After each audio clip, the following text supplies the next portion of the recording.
You already know, Bootleg Kev. We are checked in live in Denver with Mile High Minute.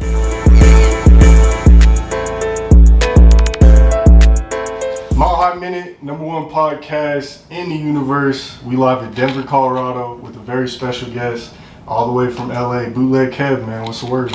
What's up, man? Just in Denver. Hell yeah. First time. It's a great place. First time in Denver? Mm-hmm.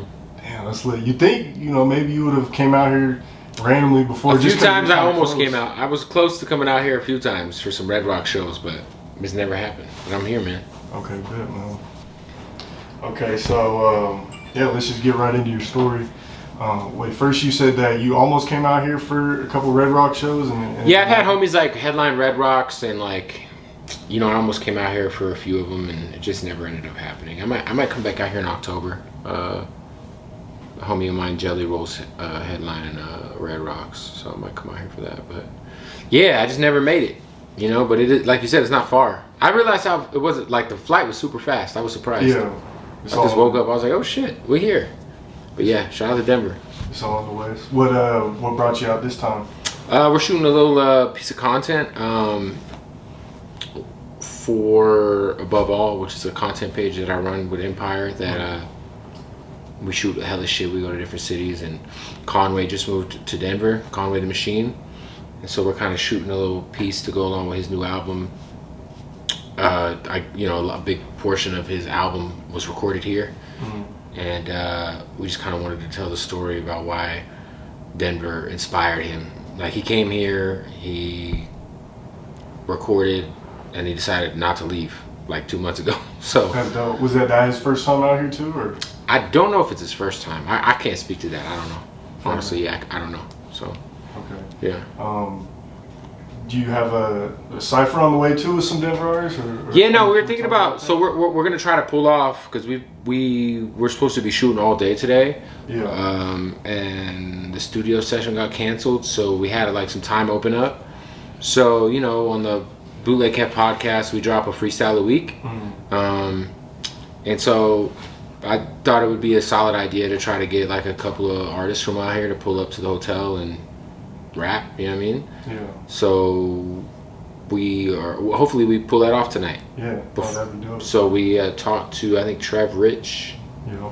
AP, and 100 Pack 7. Yep. No, I mean, I haven't talked to him. I actually got what's his name, DJ K-Tone, trying to help me put it together. So Yeah. Okay. so we'll see if it happens. Yeah. I mean, if there's anyone I can help, I can call some of the artists, whatever. Yeah. I mean, I don't like. Yeah, we're gonna see. We're gonna see what it do. It's gonna be super on the fly. No, facts. That's basically what's going on with this interview. Yeah. For sure. I actually seen you did a cipher with some Arizona artists. I know you're originally from there. I seen Jalopy Bungus. Yep. Merkham's, he's been going crazy. Yeah. There's some other artists on there.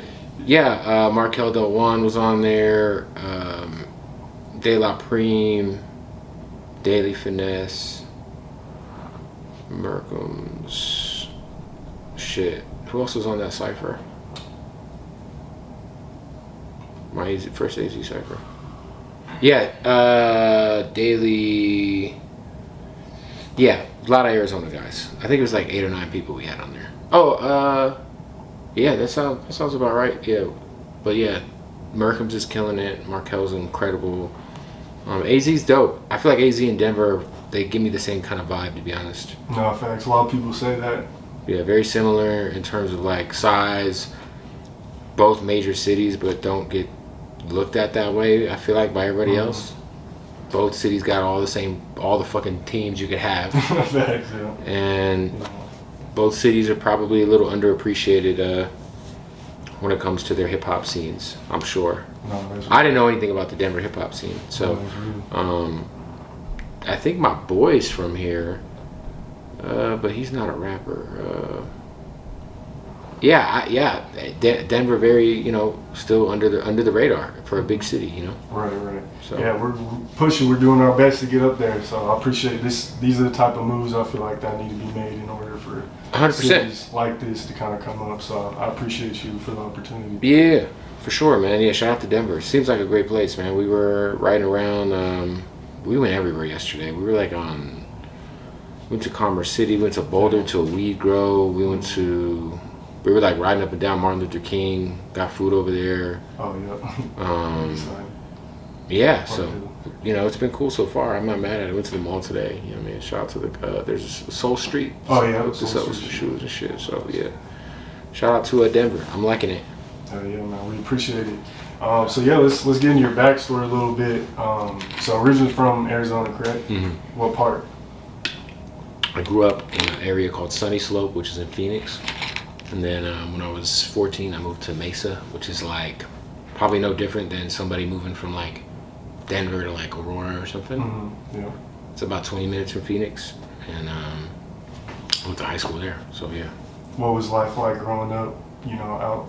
It was good, man. I mean, you know, I come from a super poor family, lived in rough areas my whole childhood, and you know, I just always kind of. It was good. I mean, I love Phoenix. You know, it's my favorite place. And growing up there was cool. You know, I grew up around a very diverse range of people, and you know, I got no complaints, man. You know, we was riding the bus, getting into bullshit, going to the mall, stealing shit. You know, doing normal shit. Right. Yeah. Okay. What was life like as far as before the music came into play? Were you playing sports or anything like that? Yeah, I played basketball in high school. But I started taking a radio broadcasting class in high school at a school called EVIT, which is like a vocational school that you could take your elective courses at instead of taking them at your home school. Right, okay. So I started doing that when I was 16, and then I just fell in love with radio. So from there, that's what kind of inspired me to, I mean, I was always like a hardcore hip hop head my whole life, ever since I was a small kid. So that was kind of my way of like getting involved in the music industry without necessarily being like musically gifted. So you never wanted to rap or anything? Oh, I definitely wanted to rap. Oh, okay. And yeah, I used to write hella raps and shit, but then I just realized like it's not really realistic. Right. Just like I wanted to be in the NBA. Yeah. Of course. But it's like at a certain point in time you gotta realize like, you know, there's other ways of going about being involved in the shit that you love that isn't being creative. Right. And you know, from there I did radio, I DJ clubs, I got a record label, I got my podcast, I do A&R work for Empire, you know, I do a lot of shit. So yeah, definitely, I mean, I never recorded a song, but in high school I was like, I had a notebook, I would write raps in. Yeah. They weren't. I feel like everyone has that moment. Yeah, I never recorded a song. I never like got to the point where I recorded a song or even like rapped out loud in front of people. That never happened. Right. But I definitely was like, that'd be tight if I could be a rapper. Yeah. So you wanted to find a way in the music industry without necessarily having to rap? I didn't even want to find a way. I just loved rap music. It's like my favorite thing in the world, that and basketball. And went on like a tour of the school EVIT during my school day one time, and the radio broadcasting class was dope. They had Pro Tools, and I was like, oh, I'm gonna do this. This is fun. You know, I loved the radio station in my hometown, and you know, I've always been like a big shit talker, so I was like, damn, I could like, you know, talk shit and play rap music and get credit for it at school. Tight. So I had like a little radio show that was like a mile around the school, and we just played hella fucking rap shit, and me and my best friend David hosted it, and yeah, from there it was over, man. Who were you listening to growing up? I would say like the first shit that got me like super hooked to rap music was Doggy Style. I got that tape when I was like 5 or 6 years old on accident. It got sent to my grandma's house on accident when she used to order like 10 albums at a time from like those fucking magazine ads back in the day. Right. And so I got that project, and that was like the first like real rap shit that like got me fucking, like I was way too young to be listening to Doggy Style, but yeah. My mom took the tape from me after she heard me hearing it. But that, and then Bone Thugs and Harmony, Creeping on a Come Up, was also like a project I was listening to when I was like 6 or 7, no, probably 7 or 8, and then from there, you know, just growing up in high school, Outkast, Jay-Z, you know, fucking Gangstar, Dilated Peoples, fucking, I mean, all kinds of shit, bro. All the Rockefeller shit, all the DMX, for sure, DMX.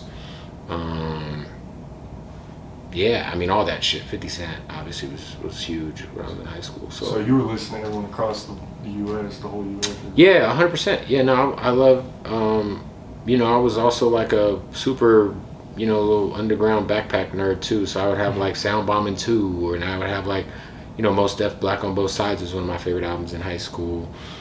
Black Star, fucking Pharoah Monch shit, Jurassic 5, all that shit. So yeah, I had a pretty like wide array of like the types of shit I would listen to. Being young, you know, I wasn't like super on my like West Coast shit. Yeah. I was on my West Coast shit, but I also was listening to shit from New York. I was also listening to shit from Atlanta. So I, you know, some people grow up on the West Coast and like that's really all they listen to. I love West Coast shit, but that wasn't all I was listening to. I would say my favorite shit is probably not LA shit for sure. And I love LA music, but like if you were to like look at my favorite albums ever, I take that back. Doggy I was Style. about to say that's, that could be a clip. So Doggy Style is number 2. It's Illmatic, it's Doggy Style, it's Get Rich or Die Trying, it's Reasonable Doubt, okay, and then it's Aquemini. So you know, one LA, New York, yeah, Atlanta, yeah. a lot of like the major. Yeah, those are my favorite albums probably ever. Those 5, and then you know, but yeah, you know, I would say yeah, Doggy Style was probably the most important album in my life. Okay. For sure. Okay. So, where did you get the name Bootleg Kev from? Selling fake shit at the swap meet. Yeah. I used to fucking What were you selling? bootleg mixtapes. I used to print the covers, burn the CDs, bootleg albums.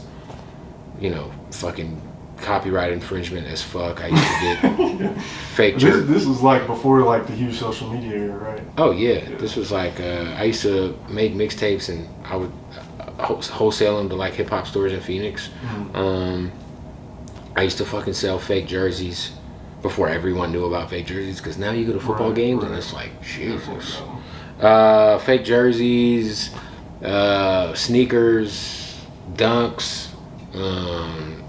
I used to print when the picture tees were real popping. Oh yeah. I used to make the those. Yeah, the rap picture tees. I used to get those lit. I had like a heat press. So I was just selling all kinds of shit, bro. I was at the swap meet hustling, and then I'd go to the radio station with like a little cart that I would like have all my shit in. When I was an intern, and like all the DJs would buy shit from me. They buy DVDs of New Matrix or whatever the fuck. So yeah, that's so Joey Boy, who's a radio guy from Phoenix, gave me my name, Bootleg Kev. So that's just what it just stuck. That's dope. Okay. Yeah, and I was looking for a name. Yeah. And I was like, yeah, I guess. It just, you know, it worked. Was this like before or around the time when like everyone used to use LimeWire for like the MP3s or? Nah, I wouldn't fuck with LimeWire. I used to get, I mean, I fucked with LimeWire, obviously. But I was getting my mixtapes and albums from message boards. Oh, okay. So like slumsofboxton.com. There was a website called realistnwords.com. And I used to get all my mixtapes, all my album leaks, everything off of the message boards. So, you know, I'd get the artwork, save it, print it. I had this little fucking program that I could print the artwork out on. I bought a printer. I used to go, Jesus, bro. I used to go steal ink from fucking Office Max out of the printer, out of the demo printers from my printer. Yeah. But yeah, So you really like finesse your way through a lot of these situations. That's dope. Okay. Yeah. What kind of came into you that made you want to start bootlegging like jerseys and tapes and stuff like that at the time? I'm just a hustler, bro. So, you know, when I was a kid, my mom worked at Entenmann's Oral Wheat Bakery, and the stuff that they would get ready to throw out, she would just give me, and I would take it to high school. I had a giant duffel bag of donuts and fucking cookies, and I would just post up at lunch and slang them. And yeah, to me it's just hustling, you know. Like when my homie, my best friend David, he had internet. I didn't have internet. Yeah. So he's the one who put me on to like the message board world, which really like I was like, fuck. So he used to download everything for me and burn it. He'd be like, yo, you want this new Joe Budden mixtape? I'd be like, hell yeah. But then we went to a store in Arizona called In the Groove. It's closed now. And all our high school, we'd go in and we'd talk to the owner, this dude named Bob. And he had mixtapes in there. And I would notice it'd be like the same mixtapes that we'd be downloading off the website. And they were just burnt CDs. So I told my boy, I was like, hey, this is around the time the Games documentary leaked. So I was like, hey bro, let's try to there's a swap meet by the homie's crib that was like $25 for a space.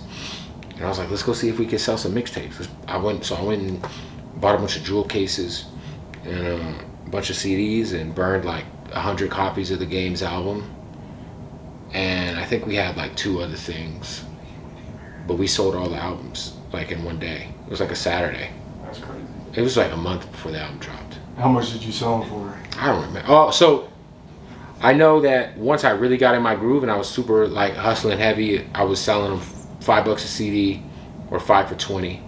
So I would have like a table with like all the new shit, all the new G Unit radios or Southern Smokes or Gangsta Grills or whatever album was leaked. And I print the artwork and I put it in the jewel case with the fucking blank CD, you know, fucking tag whatever the blank CD was with what it was. And yeah, for a minute, like I was supplying like 5 stores at once. So they put orders in. I think I was charging the stores like $3 or $4 a CD. And they were probably buying like cool. So they would buy like, you know, 5 of like 10 different things, and I just kind of come in and, you know, so yeah, just getting involved in all, and then from there, I you know, I'm always trying to make money, you know, so I don't remember how I discovered the China shit.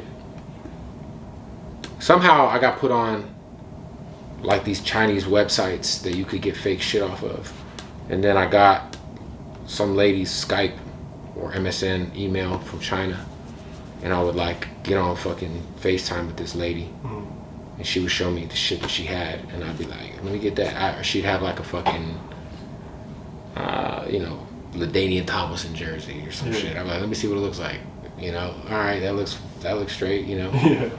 Or some Tiffany Dunks or the What the Dunks or whatever, and I would get like the jerseys. I would just print out like a list of all the jerseys at this lady's inventory, and I would go around and just take everyone's orders.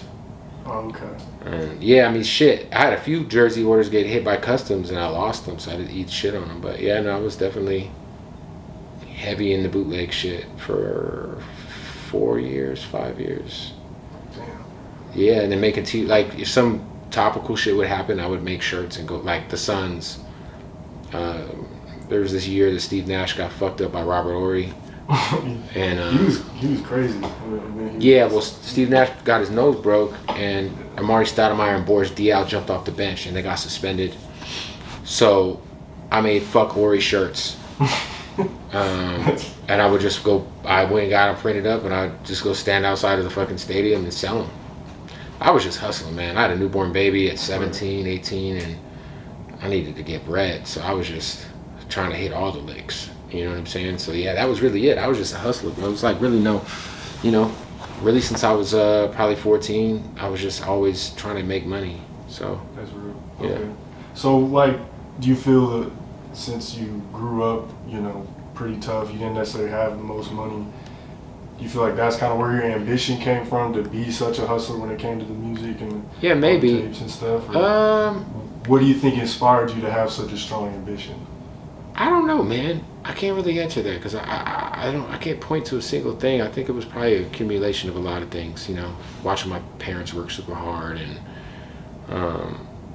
I just like money, you know. So I had an uncle that was like big time hustler, and I just was always just trying to figure out how to make some bread. You know, I got my first job when I was 12, making $5 an hour at a dented can store.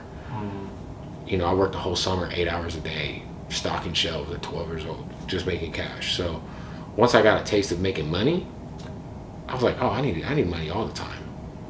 So, you know, I just think that, yeah, the internet changed shit for me, you know, finding these websites and, you know, all that. Yeah, I mean, it was just like with anything, you know, hey, shit, if we burn all these CDs, we might lose out on however much money we just spent because we don't know if people are going to buy them. And they did, and I was like, cool, I'm going to just keep doing this.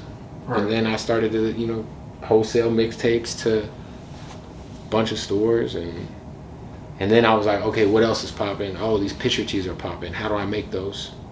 I gotta buy a screen transfer, I gotta buy a better printer, and I gotta buy a heat press. Cool. So then I would be at the swap meet, and I'd have my computer set up in the back of my car. So if someone pulled up and they wanted a t-shirt, I'd have like a whole like folder of images. Biggie, fucking Tupac's fucking mugshot, Scarface, whatever the fuck. I'd have like 500 images people could look through to pick what they wanted, or they could bring their own image, you know.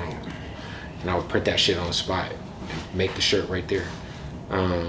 But yeah, I was just always just like, okay, what's going on that I could try to get involved in, and you know, it worked out. So no, that's yeah. Cool. Okay.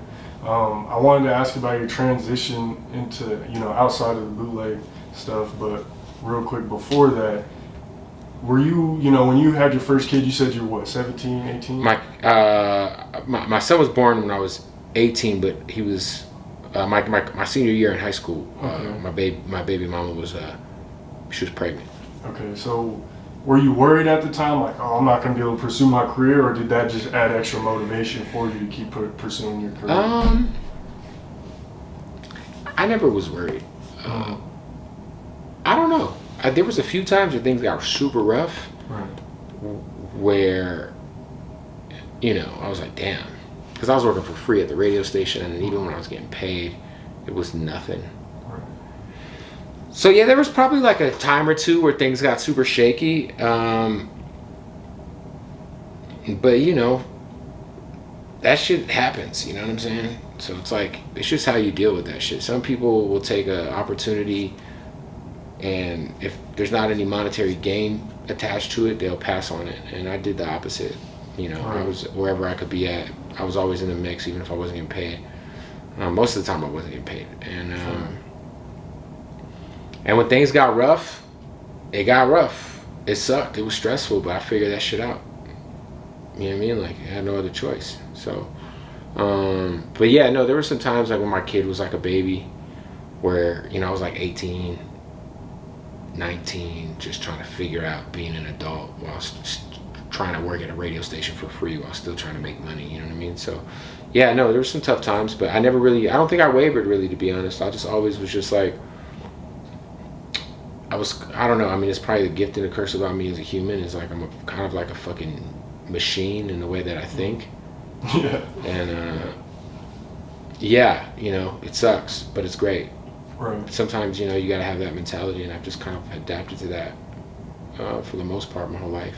What's, you know, some of the pros and cons to having that mentality? Because I read a book, Think and Grow Rich, and one of the main points in that book is not doing everything for money. Obviously, you want to make money, and that's kind of the long run. But like you said, you know, you went through a lot of opportunities on the radio station working for free. Mm-hmm. I'm sure made a lot of connections, did a bunch of things, you know, without necessarily. Yeah, I would say the downfall is just the sacrifice, work-life balance. You know, I probably lack that. I'm always working. I could probably do better at, and I've done better recently. But I would say, like, when I was like 24, 25, 26, I was outside at all times. There was like no opportunity or situation in which I was not present. If I was in Phoenix, if I was in Vegas, wherever I was doing radio at. So, you know, with that, you miss out on quality time with your family, quality time with your girl, you know. But, hey man, it is what it is. You got you where you are today. Get into it, man. Yeah. You know, at the end of the day, like, you gotta, I always say this, like, if you are able to take it, like, you never know when your opportunity will dry up. So like right now things are going great, you know. I have so much shit going on that outside of like what everyone else, you know, obviously my podcast is doing well, my radio show's doing well, but just outside of that I got so much other shit going on that like, you know, it's like, man, shit's going great. I gotta get this shit while I can, because hey, who knows in 5 years if shit, who knows, man, God forbid I get into an accident or something crazy happens, or I don't know, you just never know. Right. So it's like, yo, I'm getting it right now, so I gotta get it to the fullest extent. And sometimes, you know, certain things are sacrificed, and it's unfortunate, but it's necessary. Right. Okay. For me it is, you know. Yeah. So, I know people who feel the opposite. They're like, nah, I gotta stay home with my girl. I'm like, fuck that. We got money to make. Right. Yeah, that's just what I'm on, you know. No, I respect. And that's not bad. I mean, look, it's both. There's not a right or wrong way to go about life. Right. You only got one way to live. You got one life to live. So it's like, you know, I might be doing it the wrong way, because maybe the shit that I'm worried about really ain't what matters when I'm 80 years old and I look back. I don't know. You know. So. That's real. Okay, so what was your transition out of the bootleg stuff? Like, were you getting in trouble? Now, you know, I gotta find something. Yeah, I mean, there was a couple of times where, you know, I got hit at the swap meet by the sheriffs, and then I just was busy, bro. Like, I was really on this radio shit heavy, pursuing that radio shit like a motherfucker, and like, I would say I probably got out of that shit like, I was probably like 20, probably 2021. Cause like I was still wholesaling mixtapes to all the stores, but like the swap meet shit, like the spot got blown up low key, you know what I mean? So like, I got kicked out of every swap meet around the state of Arizona at least 5 times, you know, and it was like, damn, I ain't got nowhere to set up shop no more, you know what I'm saying? So that was like almost why, like, okay, cool, the mixtapes, I started to get in trouble for doing the mixtapes and the DVDs. Cool, let's do the t-shirts and the mixtapes. All right, what's the next thing? Jerseys. Oh my God, the jerseys were good to me, man. Right. So that I would just always, like, if I was getting in trouble for bootlegging shit at the swap meet I was at, I'd be like, all right, what else could I sell? Oh, I could do these jerseys. Oh shit, all right, let me see. And this was before everyone knew about fake jerseys, and everyone had them. Right. So I was getting jerseys for like $22 a piece and selling them to people for like $150. The markup was crazy. Because people like were like, yo, I was like, yeah, I got the triple stitch authentic. Yeah. You know what I mean? Yeah. Just a $300 jersey. I give it to you $150. And that shit was great. No, that's real. Okay. So you kind of stopped doing that. You're like, all right. I'm assuming like at this point the radio starts booming and you're doing better in that perspective. Yeah. Started to, you know, I wouldn't say booming. Radio didn't start booming for me until, 2014. I mean, I'm talking about making like 6 figures. Yeah. But it started to work in listen, when my first full-time job, like I worked at a radio station in Phoenix, but my first full-time job was in Boise, Idaho. So that was in 2009. I had to take that job. That was for $25,000 a year. So I was surviving, supporting a kid off of that shit. You know what I mean? So like, you lived out there for a little bit? For 1 year. I was in and out that bitch.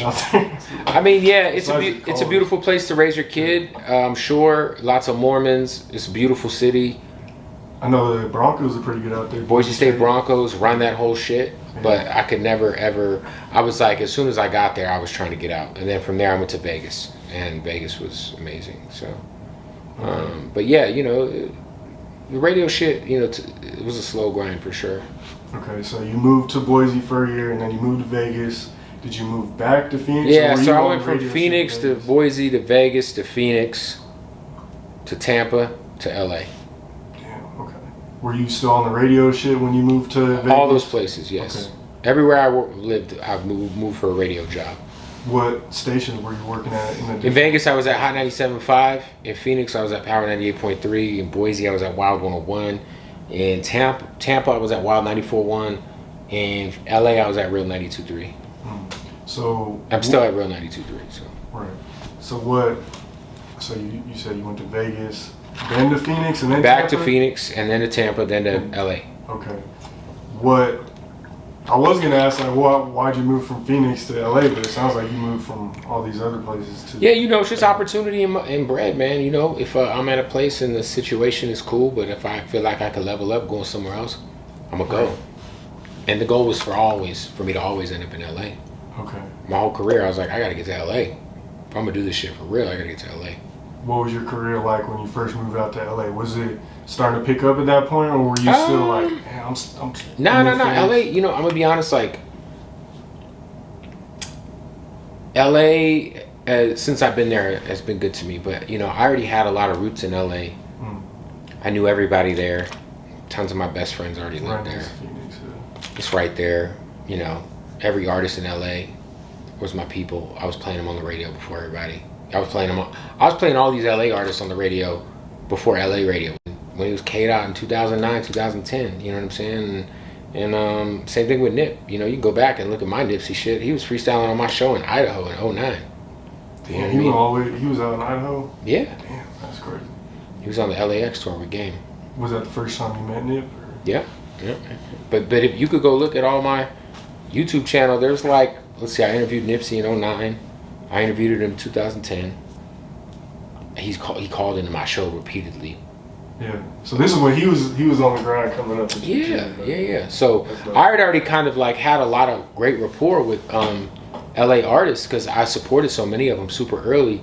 So like a YG or like a Ty Dolla $ign or like a Kid Ink or Nipsey or all these guys, I knew that I could call them and they'll answer their phone. So when I moved out to LA, you know, besides just knowing all the artists and having like a good relationship with a lot of guys, you know, I knew a lot of the radio reps are out there, the managers, label people.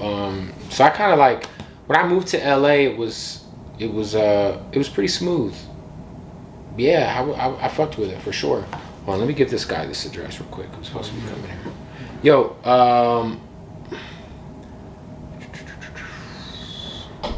hold on, share my location. Share my current location. Hey, I'm gonna Tony. Let me share this beat real quick. What's the Caucasian version of you got me fucked up? Newsflash, buddy. You got me fucked up. Text. Hold on, give me this. God damn it.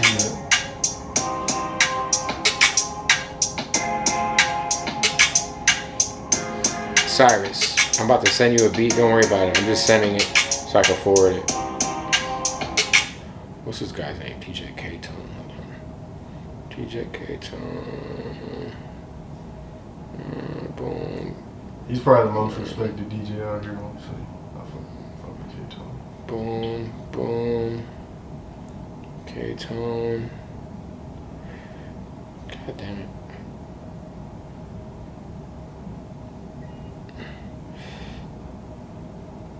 Alright. Oh, fuck, my bad. Alright, we continue, my bad. Okay, so we were talking about some of your big interviews. Name like your top 3 to 5 like biggest interviews. Biggest? Or your favorite interviews. Or both. I think the biggest interview I've ever done was probably, like views-wise, it was probably this Iman Shumpert interview I did last year. That shit did like 2.5 million views on my channel. That shit was crazy. I mean, as far as my favorite, you know, Killer Mike always is great. Nipsey was always amazing to talk to. Raekwon. Recently,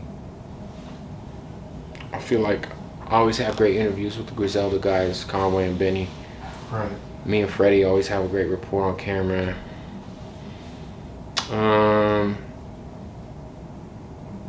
I know we've had some pretty good ones recently. I'm just trying to think, like, my brain is broken. Kevin Gates, this last Kevin Gates interview I did a couple of months ago was crazy. It was super dope.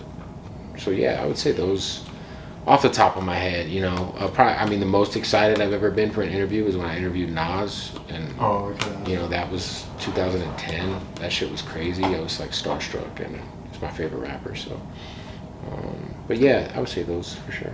Okay.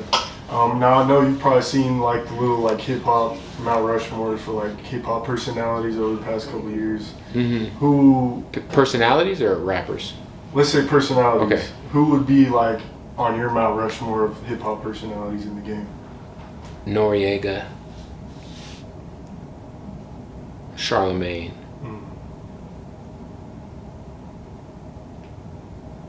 Wallow, Joe Budden. It's 4, right? Is it 4 on Mars? Yeah, and I guess the 5th spot I would probably say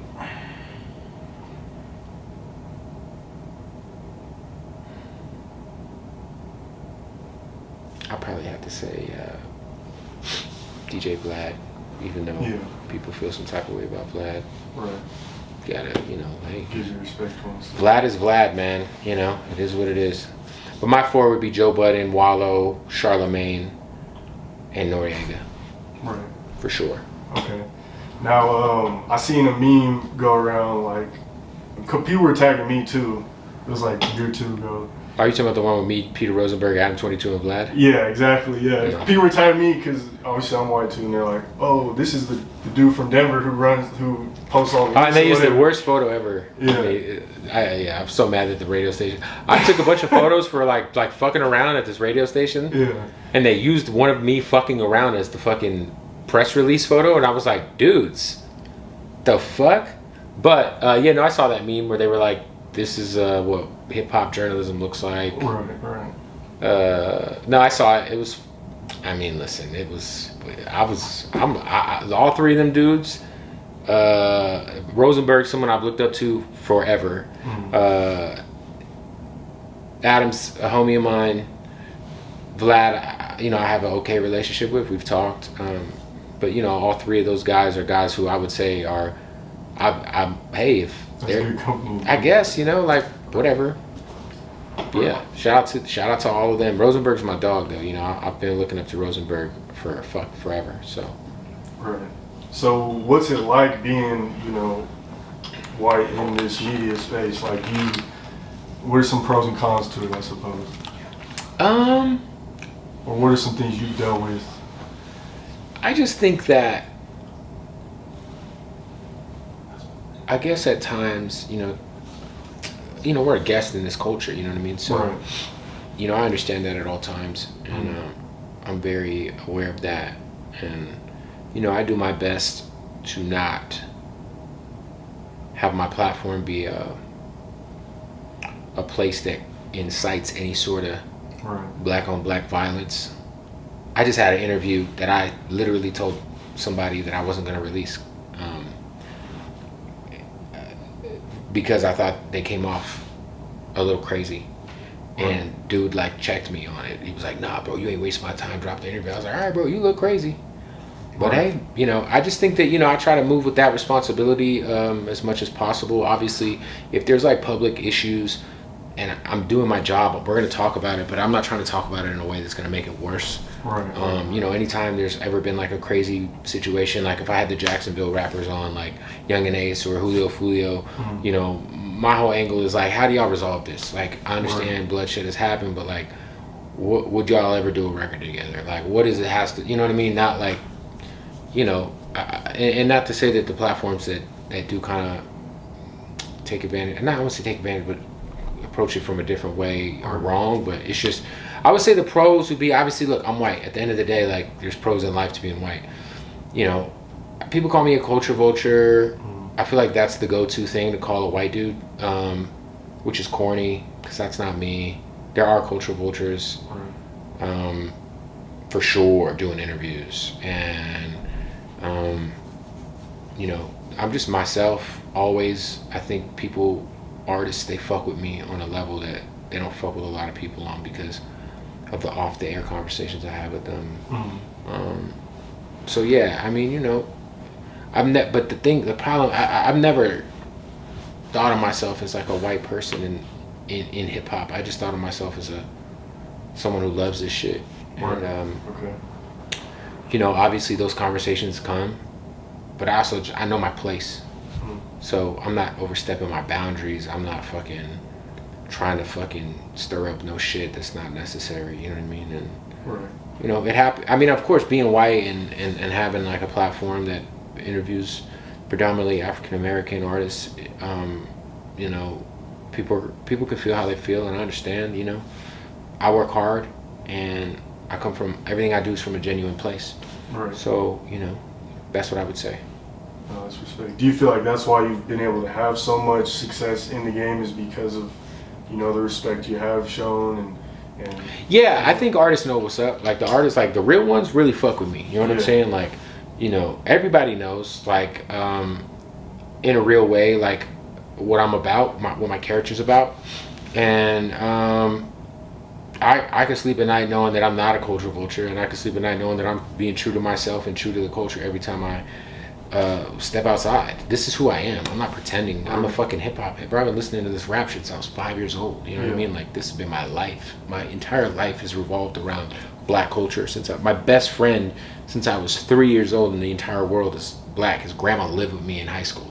Right. So like I grew up for like 4 years with a Gigi, rest in peace to Gigi, living in my house, being my mom's best friend. You know, this is not something that like I just started to fuck with rap 8 years ago because oh, it's working, let me do more of this. Yeah. Nah, this has been my life since I was a kid, man.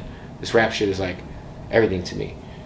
You know, I owe everything to it. You know, so I'm very thankful that the culture has allowed me to be present, and you know, I don't take advantage of that for sure. No, that's real. Okay. I'll ask you a couple more questions, and I'll get, because I know you probably Yeah. got a bunch of stuff going on. What happened with the Wiz Khalifa at the show the other day? I know you kind of came out on Twitter. Yeah, he did an interview with the Breakfast Club and defended himself and apologized. Really, I mean, everything I said in my tweet thread is what happened. You know, it was his album release party. Will, who's Wiz's manager, is one of my best friends. Wiz is, you know, someone who's a good friend of mine for years, for over a decade. So, you know, I'm at the album release party. It's his he's being paid a handsome amount of money to perform. Yeah.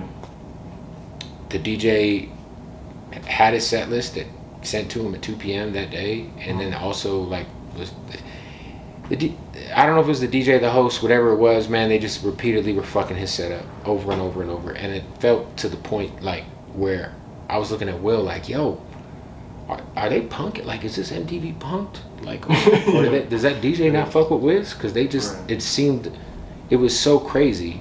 Because I'm a DJ, and I've DJ'd for so many artists in the club, and it could be hectic. It could be 5 minutes before 30 seconds before they try to perform, they pass you a thumb drive and you got to figure it out. Right. And I've never, ever, like, it was a shit show.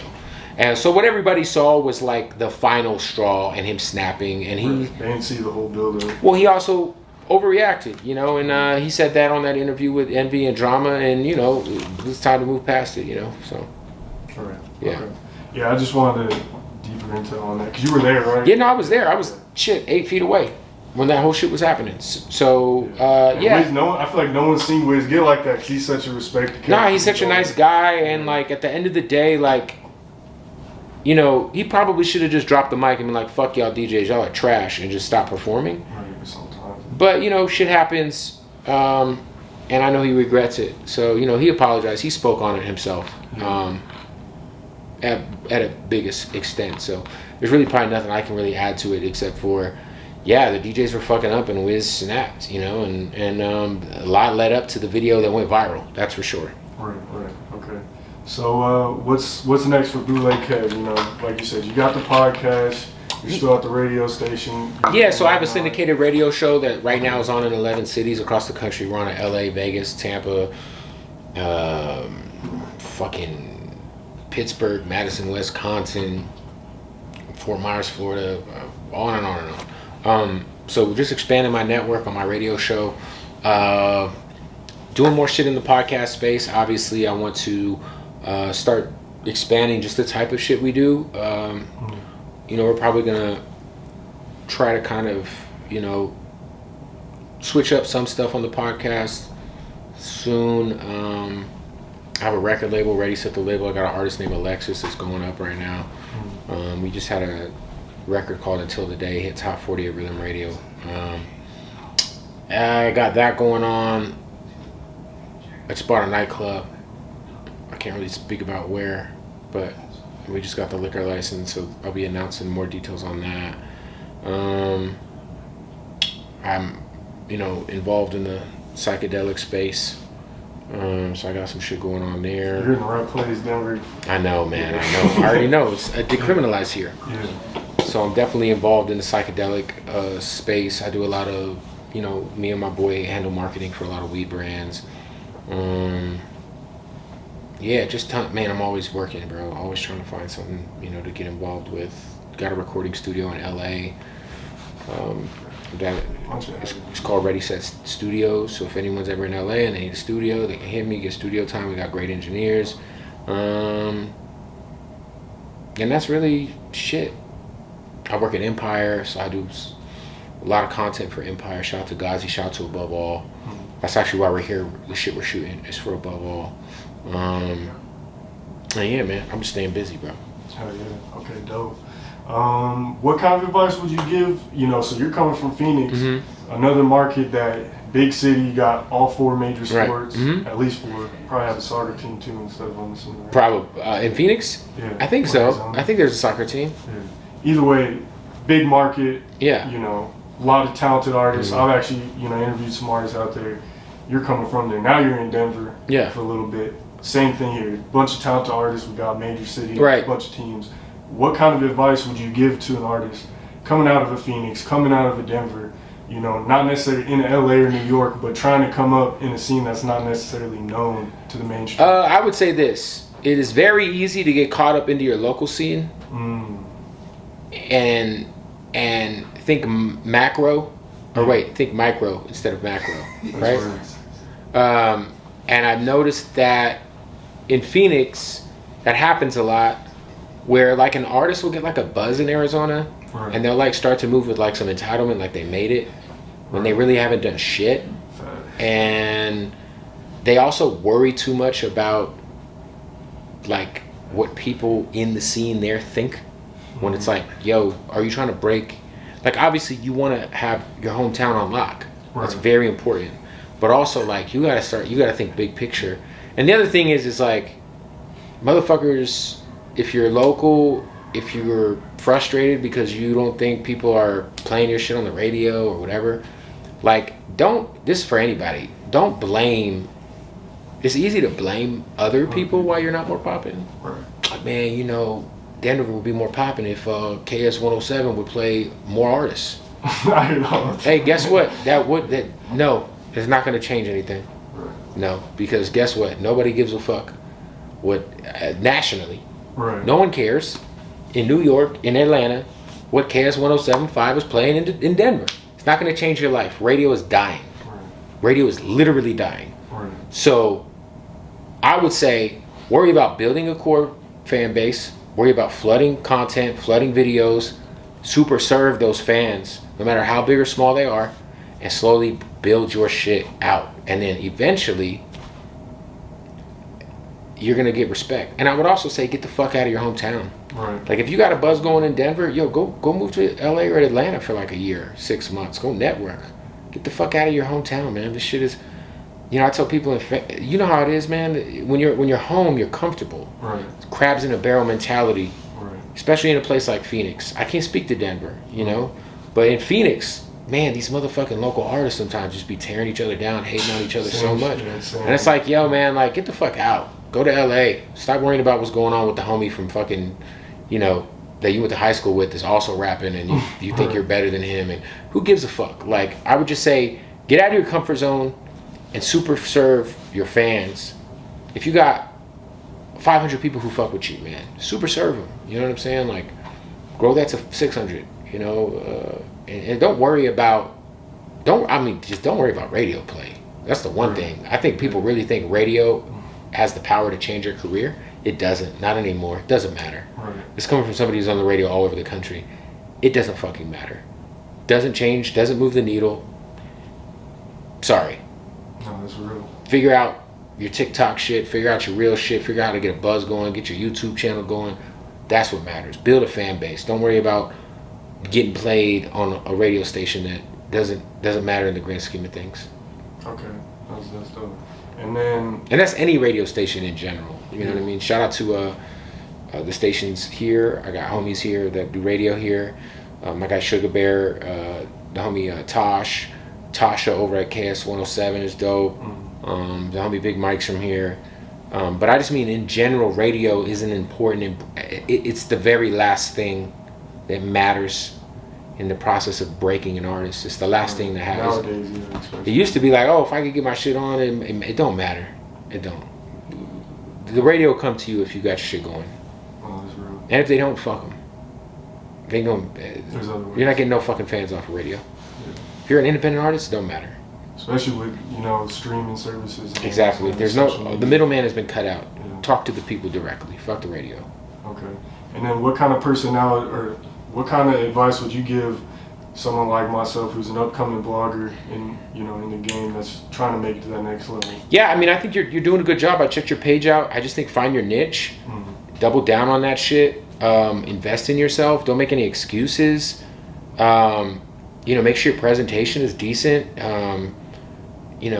Know that not everything you do is gonna fucking kill it. Right. Just stay consistent, man. Like, at the end of the day, like, if you can be a consistent platform in Denver, right, where you're like kind of looked at as like, the fucking media page for an area, that's a big deal. Right.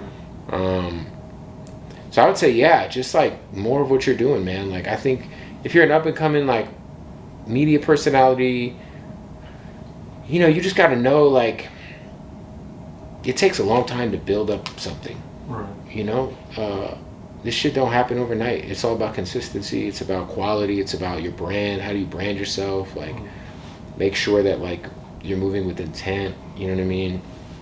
And you just got to work hard, At the end of the day, if you're building a YouTube channel, if you're building an Instagram page, you can't just like post for like a week and then, man, I didn't like how, and then fall off for 3 weeks and then, it's like, you got to stay consistent. So I would just say consistency. Okay, that's dope. All right, well, this has been a legendary interview. Thank you, man. I appreciate you for coming on. I've been watching your stuff, like, even before I started doing interviews, so. I appreciate it, bro. It's a surreal moment. Keep doing your thing, man. Thank you, brother. Yeah. Shout out to Denver. Yeah. I was gonna say, you have any last thoughts, shout outs, anything you want to speak on before we nothing crazy, man. Just shit. Shout out Denver. Shout out to all the surrounding areas. Those are like Aurora, Commerce City, Boulder, Colorado Springs. Yeah. Shout out to the whole state of Colorado.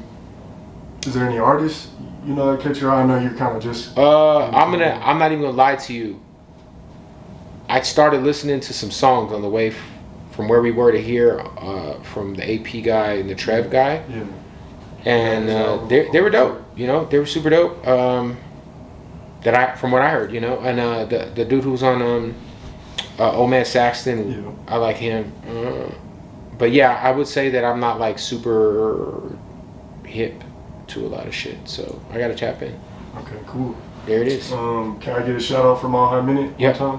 Mile High Minute? Yeah, Mile High Minute. You already know, Bootleg Kev, we are checked in live in Denver with Mile High Minute.